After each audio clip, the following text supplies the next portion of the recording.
পৃথিবীতে একজন মানুষই শুধু জানতেন যে তিনি পৃথিবীতে কতদিন বাঁচবেন, সেটা হচ্ছে সাইয়েদনা আদম আলাইহিস সালাম। ওনাকে বলে দেওয়া হয়েছিল তুমি পৃথিবীতে বাঁচবে 1000 বছর। সাইয়েদনা আদমের সামনে অনেকগুলো রুহু রাখা হলো। সাইয়েদনা আদম বললেন এরা কারা?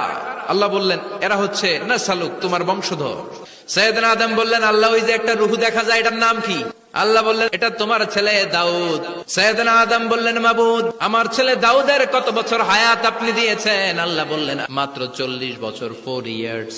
ও আল্লাহ আমি বাঁচবো কয় বছর? তুমি বাঁচবা 1000 বছর। সাইয়েদনা আদম বললেন মাবুদ এত ফুটফুটে সুন্দর আমার ছেলে দাউদ মাত্র 40 বছর দিলেন কেন? আল্লাহ আপনি বাড়ায় দেন, আল্লাহকে বাড়ানো যাবে না, লেখা হয়ে গেছে।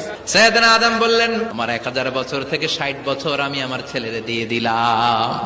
940 বছর পৃথিবীতে থাকার পরে মালাকুল মাউত চলে এসেছে, এসে বলল জিইতু আন আকবাদা রূহাক, রূহ কবজ করতে আসছি। আদম আলাইহিস সালাম বললেন রূহ কবজ করতে আসছো মানে? আমি বাঁচবো তো 1000 বছর। মালাকুল মাউত বললেন না না, ওই যে আগের কথা স্মরণ করেন আপনি 60 বছর দিয়া দিছিলেন। কয় না আমি দেই নাই। মালাকুল মাউত বলে আল্লাহ ঘটনা দেখেন, দিয়া কয় দেই নাই। আল্লাহ কয় থাক কথা কইস না, আয়া পর। ভুলে গেছেন উনি। সেদিন থেকে লিখে রাখার সিস্টেম আর সাক্ষীর সিস্টেম চালু হয়েছে।